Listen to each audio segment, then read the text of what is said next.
When you throw something away, where is away? This is something that we often like to ask people at Glass Half Full, because I think as a society, we've really lost touch with understanding where our waste is going. Do you know if it's actually being recycled? And if so, what is it being turned into? And where does it go after that? I grew up in a sort of rural part of Louisiana. It's called Karen Crow. It's a very small town. And we still don't have curbside recycling where I grew up. Moving to New Orleans, I sort of thought things might be a little bit better since it's a bigger city. They have a bit more resources, but that was not the case. Turning the frustration that we had into action ultimately happened over a bottle of wine one night that we knew would end up in the landfill.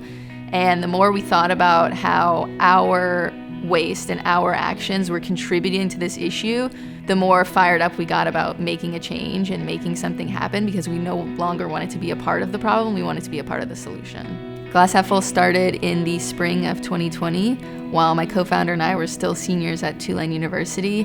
Because of my chemical engineering background, I didn't know that glass came from sand, and so I knew that there must be a way to turn glass back into sand, which there is. Sand is a resource that could be utilized in this city. We use it for disaster relief, coastal restoration, construction, landscaping, flooring, and now instead of glass going to the landfill, we're able to turn it into a usable product that benefits our community. And we now recycle over 100,000 pounds of glass every single month.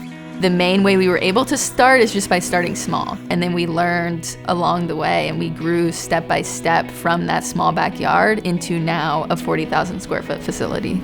So once we collect the glass and it reaches our facility, we'll put it into what we like to call a glass mountain. And from there, we will pick it up with a front end loader that can load our pulverizing machine. And we're left with a pretty clean sand product that we can then sift into different sizes. Each size has a different utilization. And so like the finest sand is really good for sandbags. The coarse sand is what we're using for coastal restoration and protection projects. If we just keep sending trash to the landfill where it's never gonna decompose, it's never gonna do any good, that's getting us nowhere.